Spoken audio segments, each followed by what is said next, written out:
I'm also a firm believer that so many of us who have kids in school, it's easy to lose hope and worry that whatever your kids are learning, it cannot be unlearned, or there's no way of teaching kids lessons of liberty until they start paying taxes.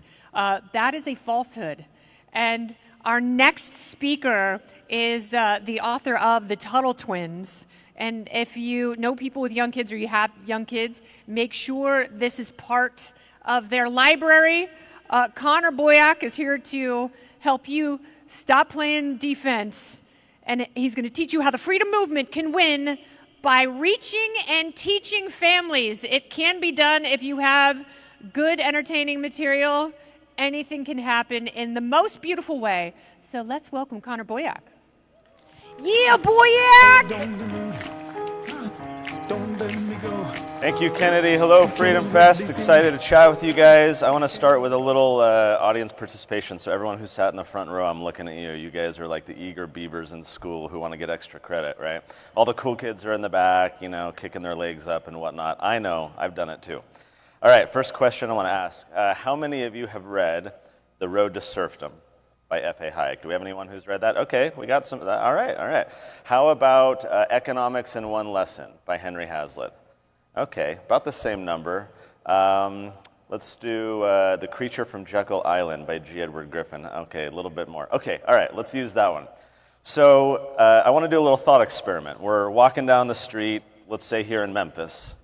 We're down BB King, Avenue. We did some fun barbecue there the other night, live music. So imagine we're walking down BB King Avenue, and we stop a random citizen of Memphis on the side of the road, and we've got a thick copy of G. Edward Griffin's Creature from Jekyll Island. And we say, hey, you should read this book. It's really important. It's going to teach you all about the Federal Reserve. It's going to help you understand how money works, why inflation is happening. You ought to read this book. Okay, how many of you, raise of hands, how many of you think that if we were to do that, there would be a 50% or higher likelihood that that individual would take and later read the book? Anyone want to say 50% or higher? Okay, 25% or higher? 10% or higher? Okay, how many of you think there's less than 1% likelihood that that individual would actually read that book? Right? Okay. So it's kind of a self-evident question, but I say that because I think the critical failure that so many of us have had in the freedom movement for decades is that we've been waiting to teach adults. And we've got our white papers, and we've got our policy briefs, and we've got our books, and all these things. Meanwhile, we are letting our ideological enemies teach our kids, teach the rising generation. We've ceded to the left. 87% of high school teachers support Democrats. Then you think, oh, that's just high school. Elementary school can't be that bad. 84% of elementary school teachers support Democrats.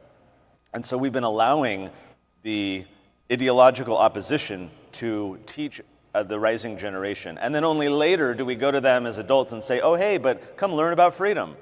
And I think that's a critical failure. And it's not without substance. Here's the example. So there's been a recent report that came out.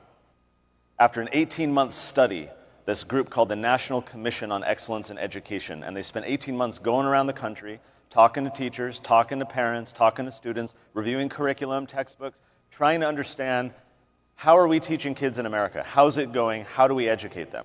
18 months later, they issue a report, and in that report, they said that America's foundations were being eroded by a rising tide of mediocrity. And that if a foreign government, they said, had attempted to impose upon America the very mediocre educational performance that now exists, we might have viewed it, they said, as an act of war. As it stands, we've allowed this to happen to ourselves. Now, I told you a little fib. This 18-month study and this report was not recent. What was recent was the 40th anniversary. This report came out April 26th, 1983. Raise of hands, anyone want to say that education in America has gotten better in the past 40 years? Bueller? Anyone? No? Okay, so it hasn't, and this is the problem. And we've been just allowing this system to pump out mediocrity, and only then do we go educate adults about the rising generation and help them understand. To the point where right now in America, this stat came out just a month ago, only 13% of 8th graders are proficient in American history. That's 1.3, not 3.0. 13%. Massive failing grades. So what are the implications of generations of kids coming up who don't understand our history, who don't understand civics and just how all of this works in our society? We see it everywhere around us, right?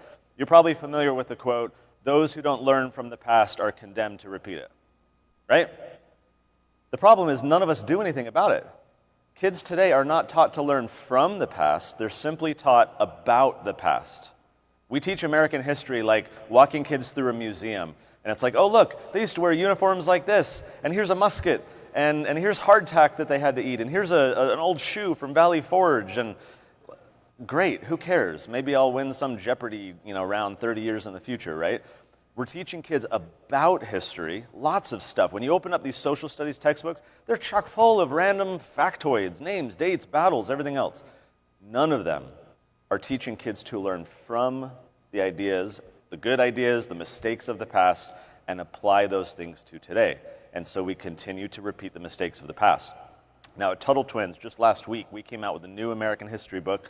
You can check it out at our booth, that aims to correct this. We're not only teaching history, but we're teaching the ideas of the past.